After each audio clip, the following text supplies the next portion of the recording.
It's interesting in the camera space for a couple of reasons. Number one, obviously the hardware just keeps getting better and better year after year. Better periscope cameras, bigger sensors, all the optics improve.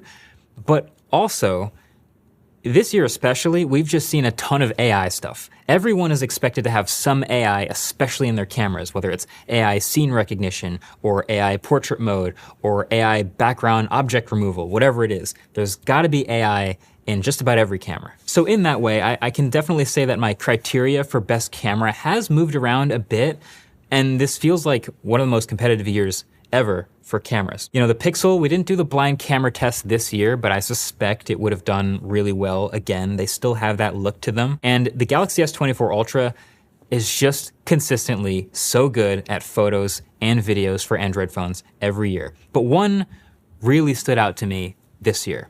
And again, it came out late during the calendar year, but the Vivo X200 Pro, man, if you haven't heard about this phone, this has got some serious camera hardware, and the reason it stood out to me is because it feels like it comes the closest to an actual real camera shooting experience and results out of anything on this table. So hardware-wise, it's already high-end. It's got a really big 50 megapixel main sensor.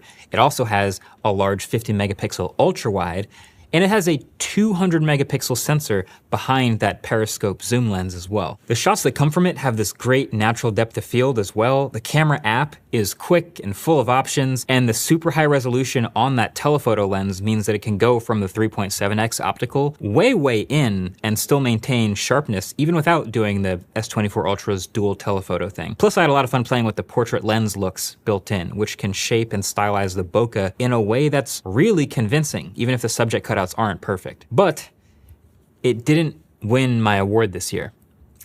Look, I'm just as tired of it as you guys are, but if you had to take just one smartphone from this table from this year to take all of your photos and videos, the choice is still the iPhone 16 Pro. The streak continues, and yeah, I hate them winning every year just as much as the next person. But look, ask anyone who shoots and relies on videos and photos from their smartphone regularly what they would use, and the answer just keeps coming back, iPhone 16 Pro. Obviously, it's easy to shoot with, it's simple, and it's reliable. Over and over again, it produces that similar look.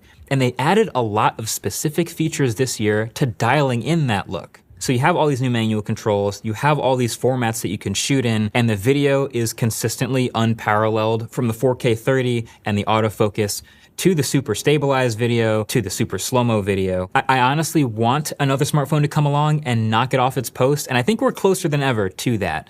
But for right now, iPhone is still the truth.